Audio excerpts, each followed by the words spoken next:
Welcome to Pablo Torre Finds Out. I am Pablo Torre, and today we're going to find out what this sound is. You're right. There's been a lot of tension in our sport over the last couple of years. But what we're talking about today is coming together to unify the game of golf.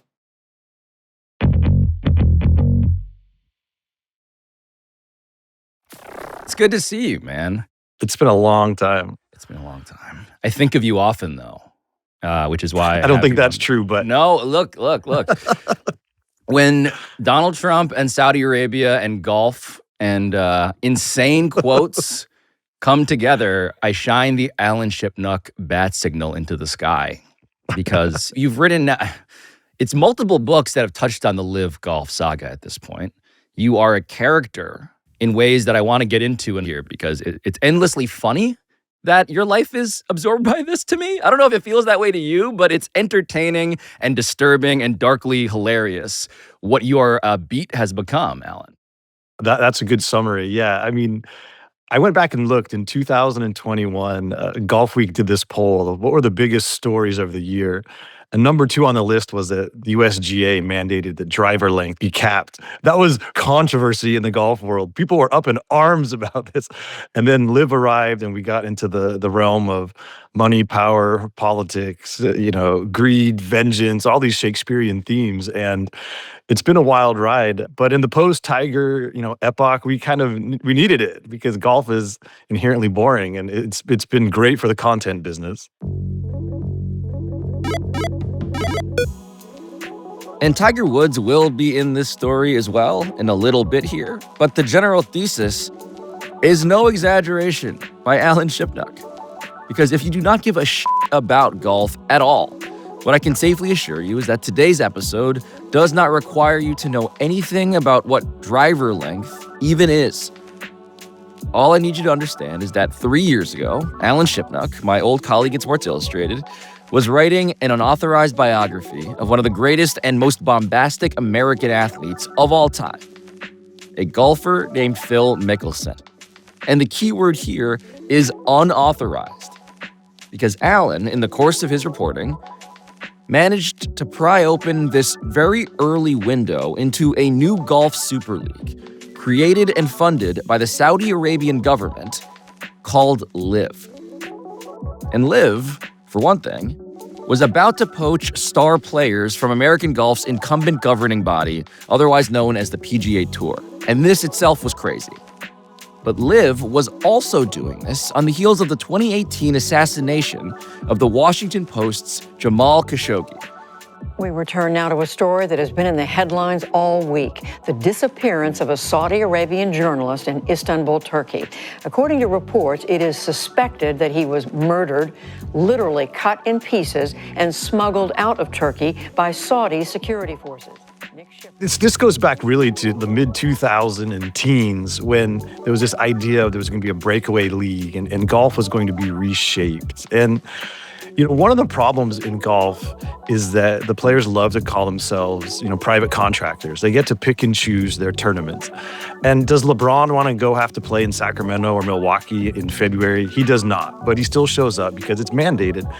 In golf, it's never been that way. And so the PGA Tour had, 45 events and the stars would only play 20 of them, and it was bad for the product. And so there was this notion that we'd create kind of a super league of golf where the players were contractually obligated to show up every time. And that started kicking around in 2017, 2018. The Saudis came on as investors in what was called the Premier Golf League. And this was bubbling for literal years, and no one paid too much attention to it. But Phil was at the center of everything, as is his wont. He was negotiating with the Saudis. He was negotiating with the Premier Golf League. He was negotiating with the PGA Tour. I mean, he was like a triple agent. And no one really understood the state of play because it was all happening in the shadows. And the interview that Phil did with me, which dropped in February of 2022, that kind of blew the roof off of the whole thing. The World Golf Hall of Famer told journalist Alan Shipnuck, the author of an upcoming unauthorized biography of Mickelson, that he would support the new league even though the Saudis are scary to get involved with. We know they killed Khashoggi and have a horrible record on human rights. They execute people over there for being gay. Knowing this, why would I even consider it? because this is a once-in-a-lifetime opportunity to reshape how the PGA Tour operates. I'm not sure I even want it to succeed, but just the idea of it is allowing us to get things done with the PGA Tour. It was raw and it was honest. It captured the moment where everyone was looking out for their own interest. There was all these secret negotiations going on. And when that came out, the state of play became more obvious and things started to accelerate and get messier. Phil Mickelson went on to say, another quote, I'll recite this one too, "Alan is the worst liar and a pathetic human." I mean, Phil's been this duplicitous character his whole career. He's a master manipulator of the media. His nickname on tour was Fig Jam, which is I'm good, just ask me. Another nickname was Genius. LIV has had some impact, even though the PGA Tour will never admit that. So some of the players who went over there can hang their hat on that. Now, of course, they wouldn't have gone without the money, but that was one of Phil's primary talking points way back when, is that the PGA Tour is this huge bloated bureaucracy, and the players who are the product, who are the show, are not getting a big enough slice of the pie. And as soon as LIV arrived, the tour opened the spigot and the money started flowing to the players, and Phil's been vindicated.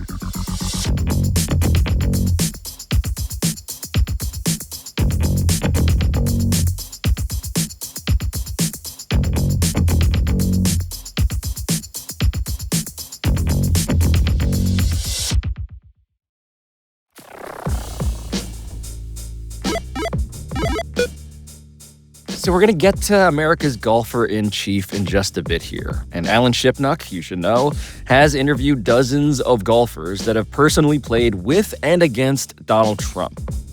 But you should recall that before Trump ever got involved, the founding of the Saudi-backed league that we're here talking about today did trigger a cold civil war. Tonight, the PGA Tour making a striking announcement, suspending players competing in the LIV Golf Invitation Series. It's been an unfortunate week that was created by some unfortunate decisions. I'm surprised at a lot of these guys because they say one thing and then they do another. It's pretty duplicitous on their part to say one thing and then do another thing. The players who have chosen to go to LIV and to play on to play there, I disagree with it. It's fractured the sport in a way that's unimaginable. Like if the AFC and the NFC never competed against each other, like how weird would that be? If half of the stars in the NBA were suddenly playing on the G League, that's where we are in golf. The top players are split, and we only see them at the major championships 4 times a year. The sport has suffered. A lot of fans have been turned off by the rhetoric. And that rhetoric, as levied by the LIV Tour, involved courtrooms and dozens of citations of alleged monopolistic behavior on the part of the PGA, and the players who defected to the Saudi-backed tour now having to defend themselves. I don't condone human rights violations at all. Anywhere in the world you wouldn't play. If Vladimir Putin had a tournament, would you play there? That's speculation. Not even going to comment on speculation. But today, here in 2025, with the US Open coming up this weekend, the scene is conspicuously different. As we saw earlier this year when the executives in charge of LIV and the PGA got back together in the same room at the White House. For close to 4 hours at the White House, President Donald Trump met with PGA Tour Commissioner Jay Monahan, player directors Tiger Woods and Adam Scott, and Public Investment Fund Governor Yasser Al-Rumayyan, all to discuss the reunification of the professional game. Now, after Trump gets reelected, 6 months ago, one of his first acts as president-elect is to bring them together to try and solve this Cold War of golf. Trump played golf with Jay Monahan, and then he had 2 Oval Office meetings, and this is all about trying to broker this truce, reunite the golf world, and also get the Saudi money into the ecosystem of professional sports in America. Now, the PGA Tour released a statement. Thanks to the leadership of President Trump, we have initiated a discussion about the reunification of golf. We are committed to moving as quickly as possible and will share additional details as appropriate. I have no doubt that Donald Trump cares more about the state of professional golf than he does about Gaza or Ukraine. No question. The amount of space this is taking up in his brain is absolutely frightening. And in terms of that space, this is no exaggeration either, because the president is not simply obsessed with golf.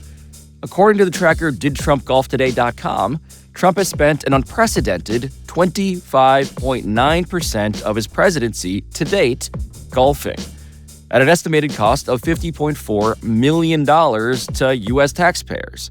And I am also further told that Trump has already been making moves to set up his post-presidential golfing interests.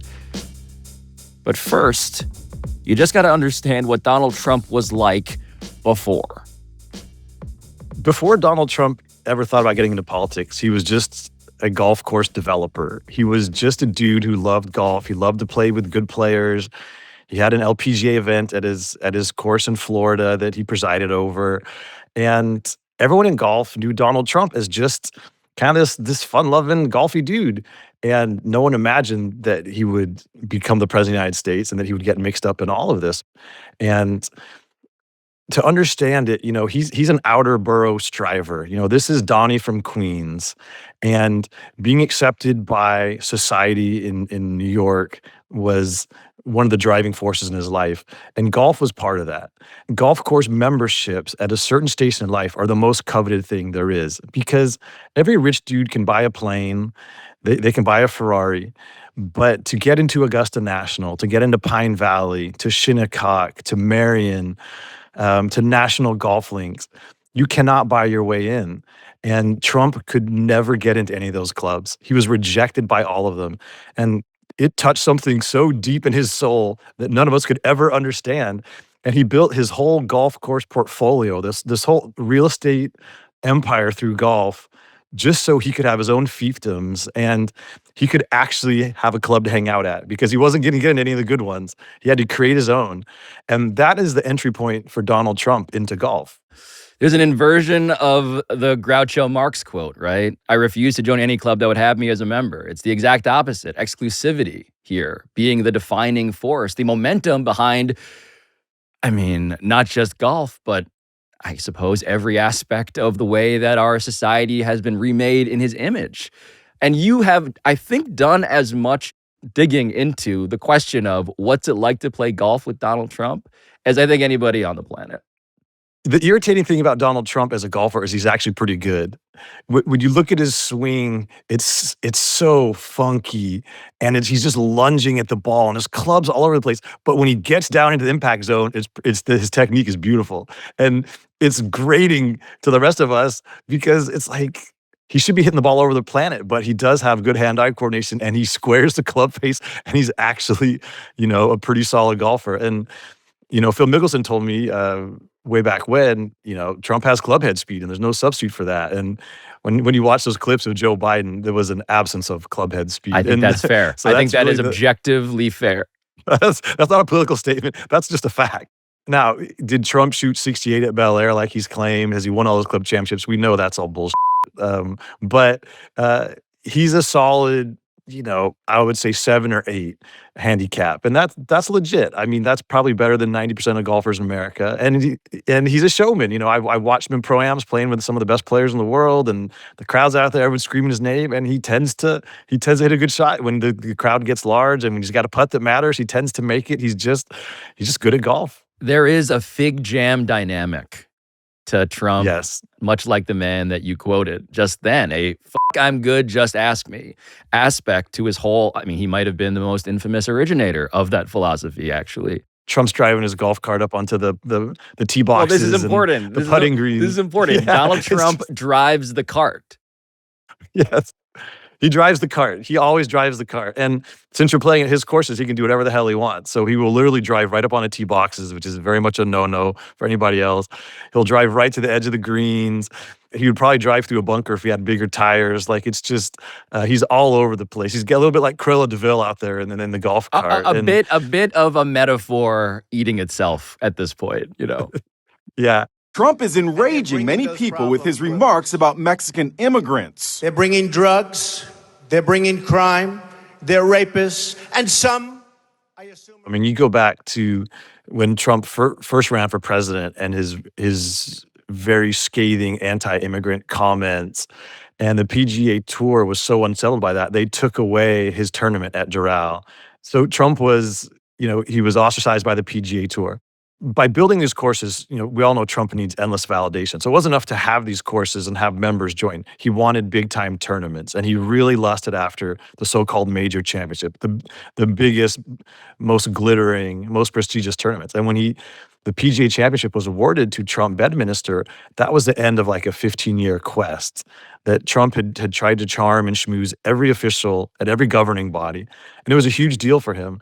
And after January 6th, in a rare showing of backbone for the golf world, the PGA of America pulled that tournament. The 2022 PGA Championship will no longer take place at Trump National in Bedminster. The PGA says that holding the event there in the aftermath of last week's riot would damage its brand. So Trump lost this crown jewel event that he'd been lusting after for literal decades. Yeah, his club was kicked out of the club. You cannot imagine how much that wounded him. And he bought Turnberry, which is one of the great courses in the world, and it's hosted some tremendous British Opens, famously the Duel in the Sun, Nicklaus and Watson in '77, has this rich history. It's the prettiest of all the open venues right on the ocean. And the Tweedy gents at the Royal and Ancient Golf Club of St. Andrews have made it very clear they will never bring a British Open to Turnberry as long as Trump is alive and can overshadow the event.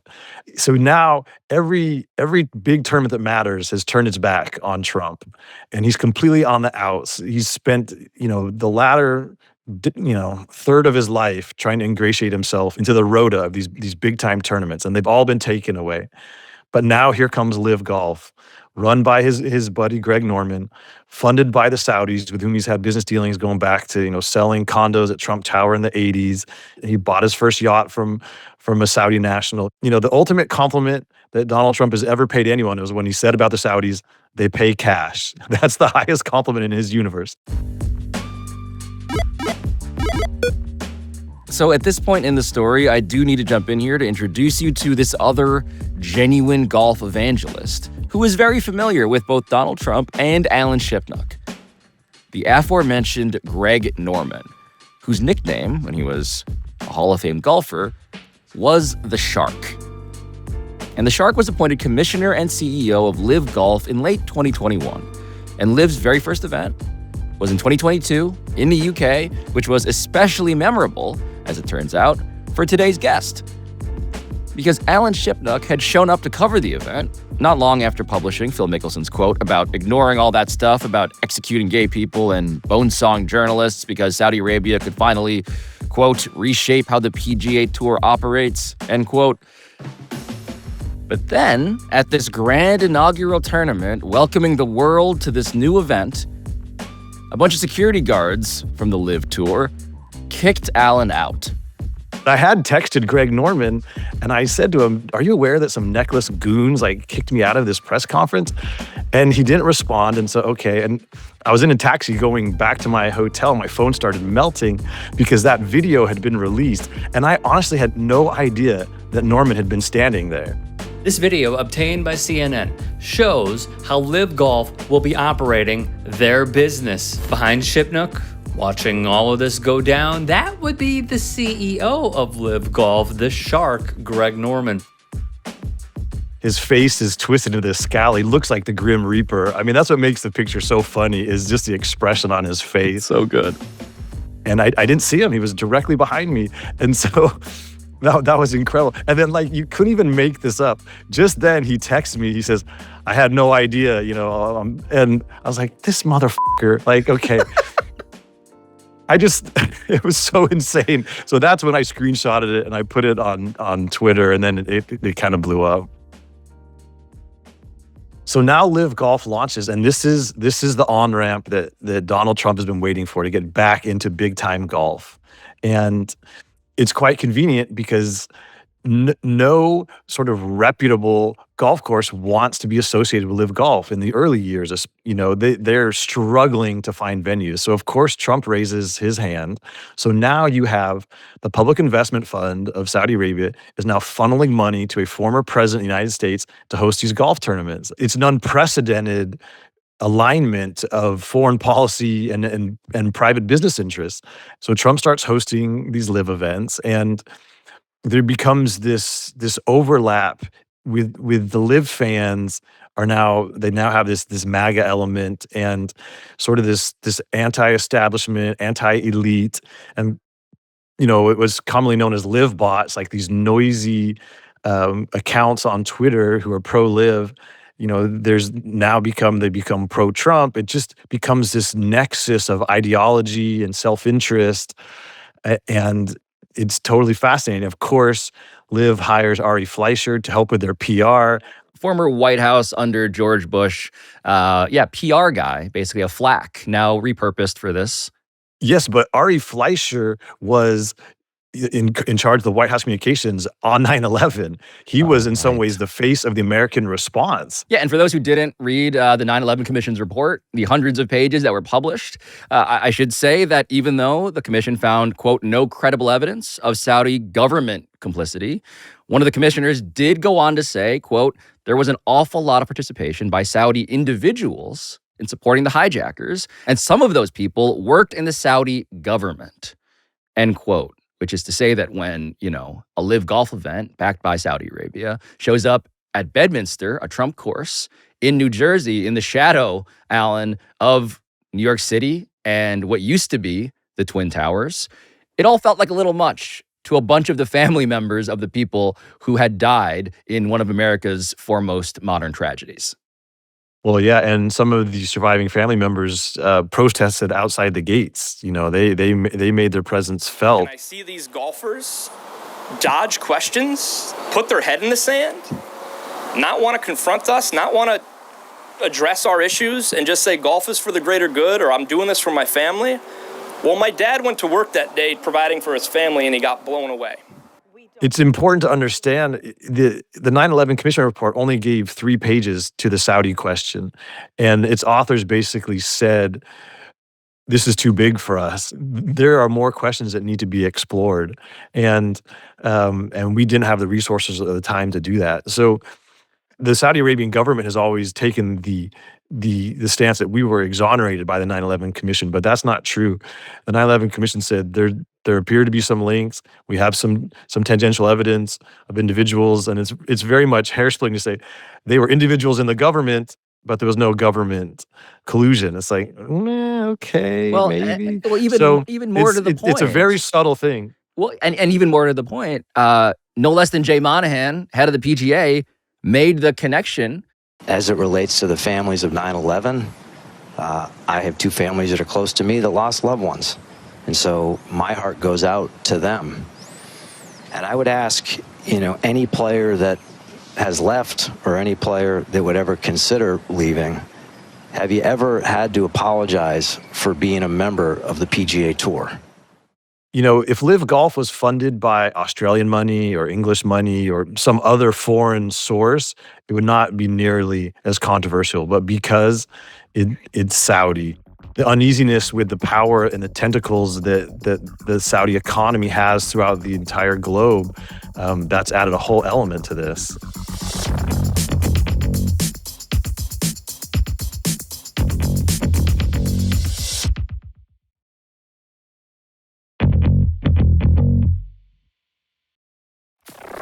Look, the notion that the America First Party that drapes itself in patriotism, whose bots tend to have as their avatar the American flag, are allied in business with the Saudi Arabian sovereign investment fund, the private wealth fund, while Donald Trump himself, just state some of the obvious, has so many conflicts of interest that it's hard to recap here. But it is Jared Kushner, his son-in-law, with more than $2 billion in the private equity firm with Saudi Arabia. It's Saudi-backed real estate investments in Trump Organization projects, including a new Trump Tower in Riyadh, the capital of Saudi Arabia. It's also just Trump calling the Prime Minister of Saudi Arabia, of course, Mohammed bin Salman, MBS, as he's often referred to, quote, a great guy and a friend, despite being also the person at the head of the government that bonesaw a journalist from the Washington Post. So all of it, it kind of blows your mind when you're forced to put it all down on paper together. MBS he's the crown prince. He's not the king of Saudi Arabia. His father's still alive. And of the 5 previous crown princes, only one actually ascended to the throne. It's not a sure thing. And he could have been replaced. He could have been ousted. And he was still kind of early in his reign. But Donald Trump helped keep him in power. He sends the Secretary of State over to Riyadh for photo ops and to assure the world that the U.S. is still behind MBS. And that's a crucial moment for MBS retaining, the throne. And, and Trump says to Mike Pompeo, the Secretary of State, basically, tell him he owes us one. And that got cashed in with the investment in Kushner, the investment through LIV Golf. A Lannister always pays his debts, and MBS's favorite TV show is Game of Thrones. And, there was very much like, okay, you saved my bacon. How can I help? Another quote, by the way, from Game of Thrones that I want to cite for you, which is that chaos is a ladder. So what you have to understand is the Saudis are always playing the long game here. And the guy who's overseeing LIV Golf, who's kind of the patriarch, is one of MBS's closest advisors, His Excellency Yasir Al Rumayyan. It's a great title. And he sees golf as a way to open up Saudi society and to teach people how to come together. And he's a true believer. He's like Norman in that regard, and that's why they're kindred spirits. He was this unknown banker who helped put Mohammed bin Salman in power. There was a so-called shakedown where MBS locked up a lot of the leading members of Saudi society. They had to transfer $100 billion back to the state. And it was Al Rumayyan who actually oversaw the transactions. He was like the heavy in all of this. So he's this very shadowy figure that no one knows. But he's probably the most powerful person in the world who's not a head of state, because not only does he run the PIF, which has $1 trillion of assets, he's also the chairman of Aramco, which is the Saudi oil company, the state oil company that's the most profitable company in the world. It's the big thing in golf, and we're going to enjoy it. That's why I'm here. Yeah. I'm going to play the Pro-Am, and I'm going to have a lot of, hopefully, fun. But he does have this very pure love of the sport. And in some ways, LIV Golf is like fantasy camp for Yasir. It's a business that's losing tons of money, but he gets to play in the Pro-Ams with Phil, with Dustin Johnson, with Brooks Koepka. You've never seen anyone happier than Yasir Al Rumayyan during a LIV Pro-Am, because he just scoots around in his cart and he gets a putting lesson from Cam Smith, and then he goes up a few holes and he gets a driving lesson from Bryson DeChambeau, and then he goes and he yucks it up with Dustin, and they talk about what they're going to do on the yacht later, and he's having the time of his life. It's just funny. It's just funny that, again, multiple things are true. There's a yes and dynamic here, right? All of these people are using golf for self-enrichment, but also, yes and, they fucking love golf. That is not in dispute by anybody. They actually love the sport. And so you have Yasir is the patriarch of LIV Golf, and his counterpart, the commissioner of the PGA Tour, is Jay Monahan.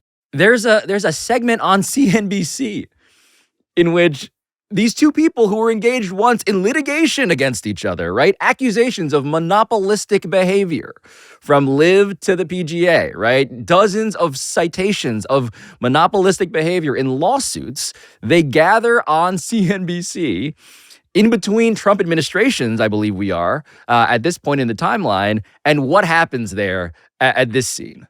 It's one of the most shocking moments in the history of professional golf. Just this picture alone is going to surprise a lot of people. Seeing the two of you together, smiling, given especially what has been the hostility between LIV and the PGA. So let's just start where I think a lot of people have a question is, how in the world did this come about? We're now about 10 months into the LIV Golf era. It's launched in the summer of 22. And as you know, the PGA Tour and LIV are suing each other. The Justice Department is snooping around. The press conference barbs and bitchiness is at an unprecedented level for the gentleman's game. This quiet boutique little sport that no one's ever really cared about is on the front page of the Wall Street Journal, the New York Times. And, the tour is burning up $10 million a month in legal fees trying to defend all these things.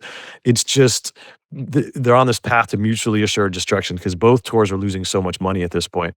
and Jay and Yasir pop on CNBC with no warning to anybody, including all the top players who have put their necks in the guillotine to try and defend the tour, or to try and justify LIV. And they go on and they announce that there's peace in our time, and the lawsuits are over, and we're all friends. Well, listen, I think today is it's a historical day for the PGA Tour and the game of golf. And it's a historical day for the PIF and the DP World Tour. And you're right, there's been a lot of tension in our sport over the last couple of years. But what we're talking about today is coming together to unify the game of golf. We've recognized that together we can have a far greater impact on this game than we can working apart. And I give Yasir great credit for coming to the table, coming to the discussions with an open heart and an open mind. We did the same, and the game of golf is better for what we've done here today.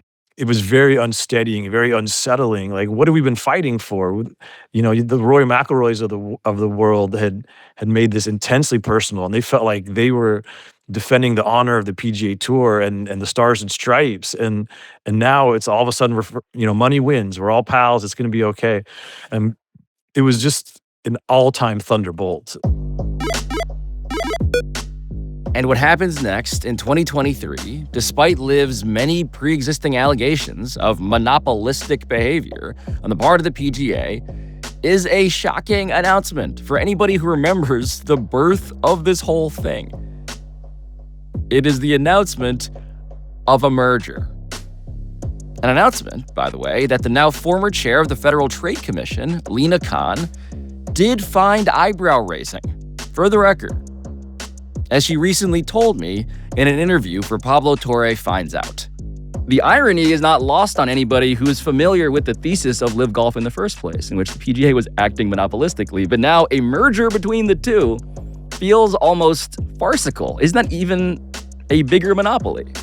So this is something that I believe the Justice Department's Antitrust Division was looking into, and I remember when it was proposed, there was a lot of concern about how this would, affect things. And I think just more generally, there's been a disturbing set of signs suggesting that some of these decisions may not be made on basis of the law and the facts, but instead based on the whims of the White House. And I think that's pretty troubling.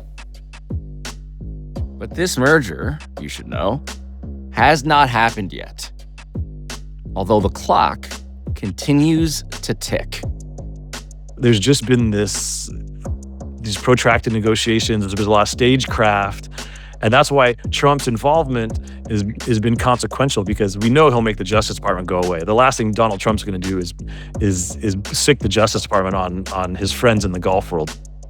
All of which takes us to another conspicuous confusion in the present day, and yet another bet that American sports are making on Saudi Arabia's public investment fund, and vice versa. One of the pieces that moved on the chessboard in these protracted negotiations is the PGA Tour took $1.5 billion from the Strategic Sports Group, which was this hastily assembled kind of investment group of some bold-faced American sports franchise owners, notably John Henry of the Red Sox and others. And that was a way for the tour to get the money it needed, because to keep the top players from abandoning the PGA Tour, they had to jack purses way up. They had to create all these incentives, and Monahan was writing checks he couldn't cash. So bringing in this private equity money was crucial to keep the lights on if they don't consummate the deal with the PIF and Yasir in Saudi Arabia. But what is in it for John Henry? Because no one understands how they're going to get this money back. Well, the PGA Tour has been a test balloon for the Saudis. Can they come into the American sports landscape? Because they bought Newcastle United, a big football team in Europe.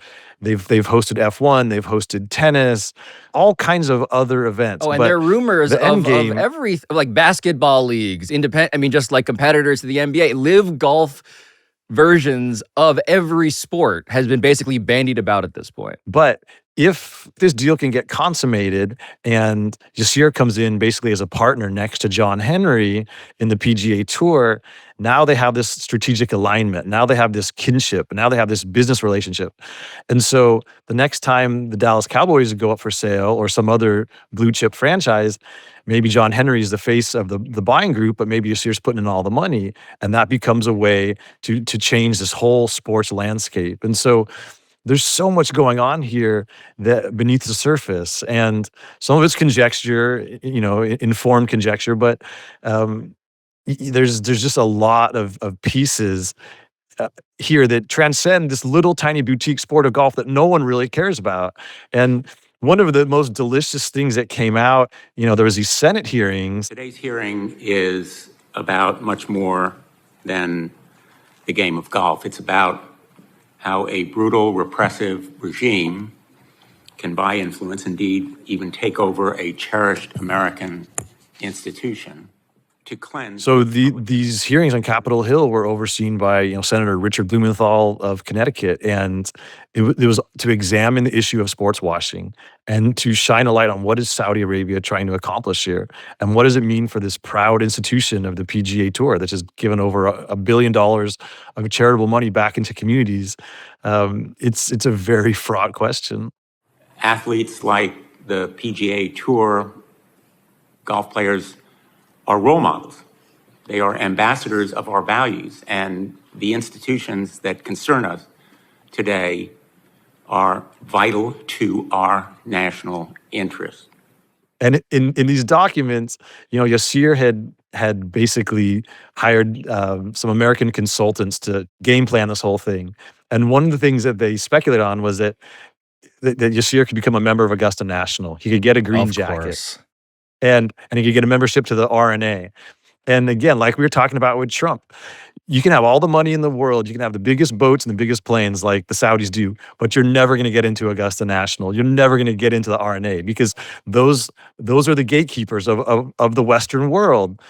But if you can ingratiate yourself at the highest levels of the sport, then maybe the doors to Augusta swing open. And it was in the black and white of this agate of these Senate documents. Like, it was kind of the ultimate end game. Like, why has the PIF poured $5 billion into LIV Golf with no hopes of ever getting it back?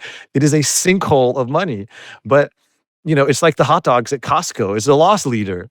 Like, if they can create these relationships, if they can go to the masters and be in the rooms, you can get a lot more than $5 billion of business. There is the notion of when you are the most powerful people in the world, when you are rich and you're in control of state governments, what can you not just buy? It turns out that the answer is entree into the most exclusive, literal clubs in the world. It's a green jacket. That is the ultimate status symbol for the ruling class. More than anything, everyone's got a plane, everyone's got a boat, everyone has a trophy wife. Who cares? It's the green jacket. That is it.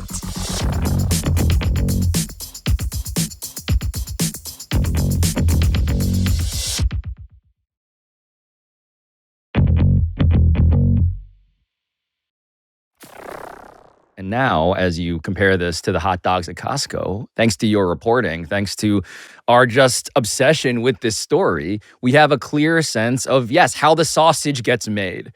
And it turns out that the ingredients in there are pretty f***ed up. It's almost too much to process. But you lay it out, and it's hard to deny that what I'm finding out today is that this is very complicated and yet extraordinarily stupidly simple. Yeah, that's well said. And the sports washing is hung over this whole LIV Golf enterprise from the beginning. But as an illustration of how effective sports washing can be, in 2022, when LIV kicked off in the summer, every press conference, the players were pummeled with questions about the Saudi money, about Jamal Khashoggi, about MBS, about the 9/11 families. And it was this drumbeat at every tournament. And now it's completely exited the discourse. It's never mentioned. It's never thought about. It's never written about. I haven't heard a question like that in 2 years at a LIV event. That's what's insidious about sports washing, is that it works. At some level, you just accept, like, hey, these guys are part of the ecosystem now. We're enjoying the spoils, and so it just is what it is. And that's why people get into sports washing. Whether you go back to the Berlin Olympics and Jesse Owens, when Russia hosted the Olympics while they were invading Crimea, while China hosted the Olympics and they were building actual concentration camps. Like, sports washing has been part of the playbook forever. Sports washing works. It's a sad fact of modern life, and we've seen that with just the discourse around LIV. What do the players want in this at this point, Alan, to ask about them now towards the end here? Like, how do they factor into any of this? Well, they're definitely pawns on this larger chessboard, but they have a voice, and it's revealed people's values for better and for worse. And so for Rory, it was loyalty. For Tiger, it was money and power. Because LIV gave him a purpose after his car crash. It kind of took golf away, and to rally the troops and to preserve his legacy on the PGA Tour, but to be the guy who's calling all the shots, which he's been doing behind the scenes. That's been deeply gratifying to him. Well, he was there, right? Well, Tiger was when you talk about Yasir and Jay from LIV and the PGA gathering at the White House as Trump is brokering, Golf Yalta. Tiger's right there, isn't he? Isn't Tiger on the grounds as well? He is, because Tiger has seized control of the board of directors of the PGA Tour, and he's more important than Monahan at this point for getting a deal done. So he has to be there. But let me ask you, is there anybody like our Tiger? How are you? He's the great. Would you want to just say a couple of words, Tiger? He doesn't. He's much more comfortable. Tiger.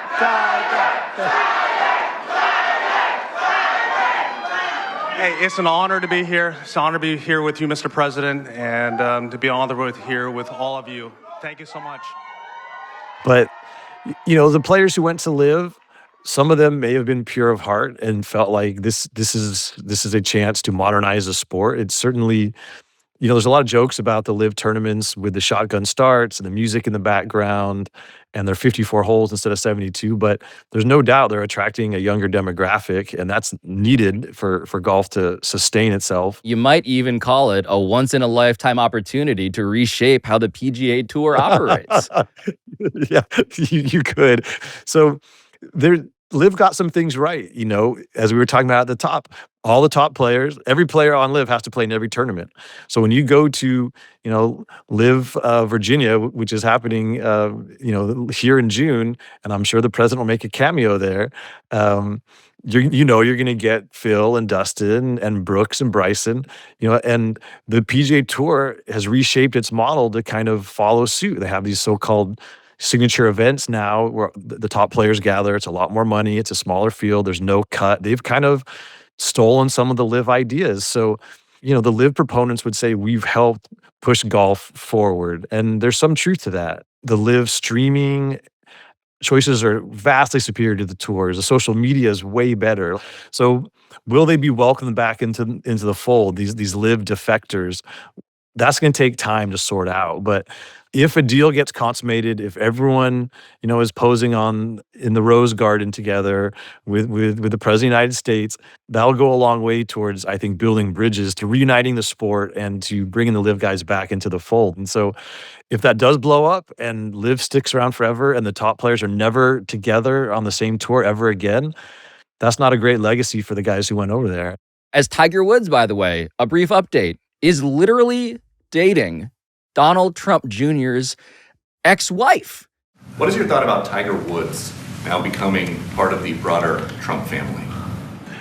Well, I love Tiger, and I love Vanessa, and Tiger actually called me a few months ago, and I have a very special, very good relationship with Tiger. I played golf with him a couple of times over the last month, and he's a fantastic guy and a fantastic athlete, and he told me about it, and I said, Tiger, that's good. It's good. I'm very happy for both. I just let them both be happy. Let them both. I just like it's another plot twist. Just a plot twist. It's been a journey. We're now It's basically 3 years to the day since LIV launched, and in some ways, it's made golf more important than ever. It's made people realize, like, geez, maybe if I want to be somebody in the world of global finance or geopolitics, I better work on my short game, because it is a powerful, powerful force.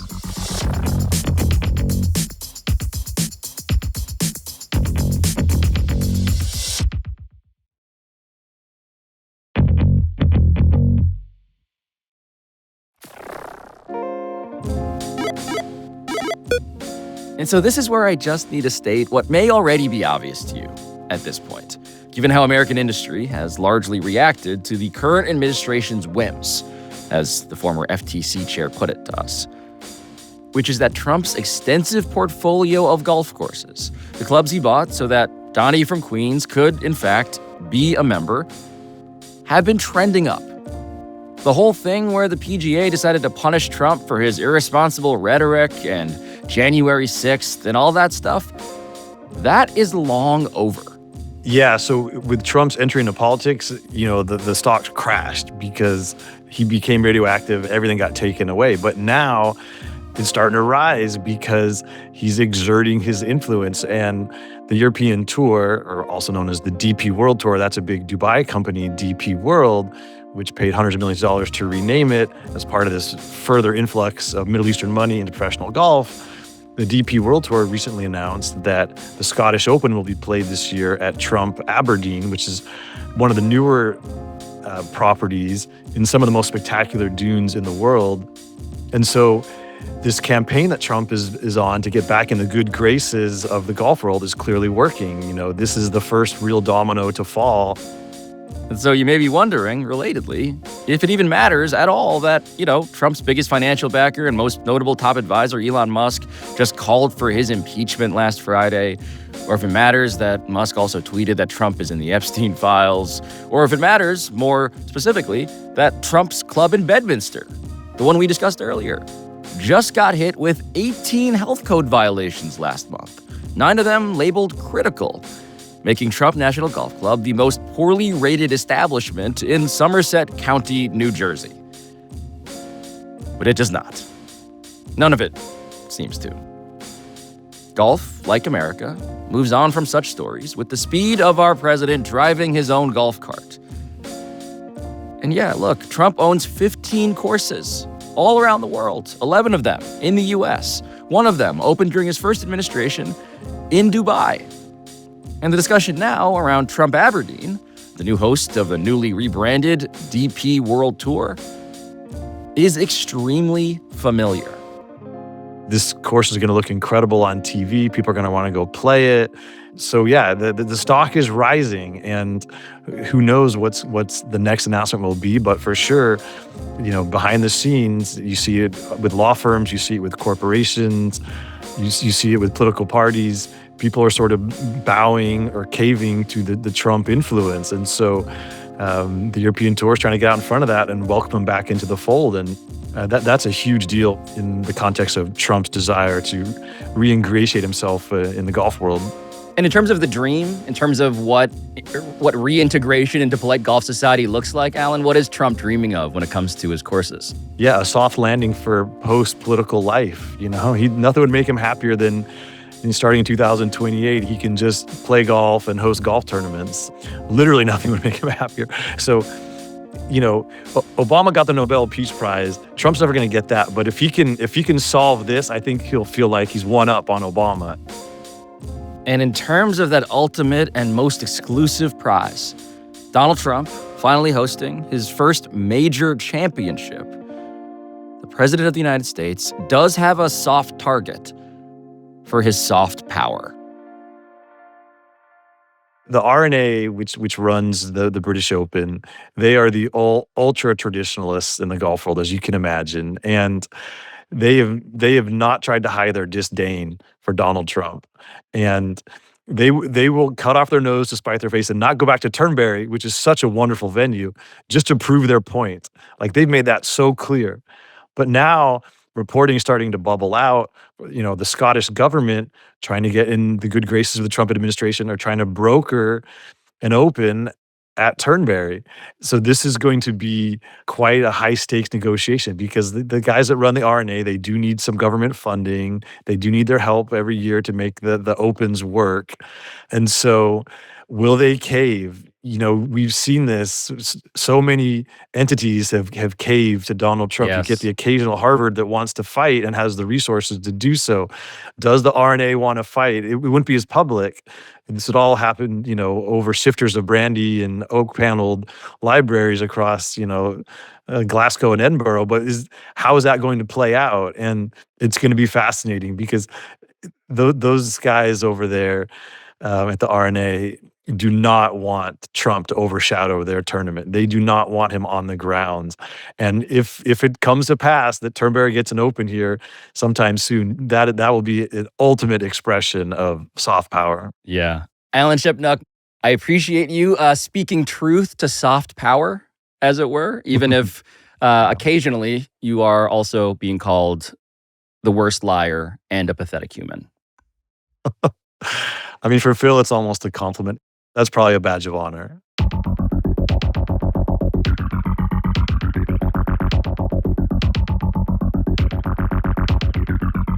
This has been Pablo Torre Finds Out, a Meadowlark Media production. And I'll talk to you next time.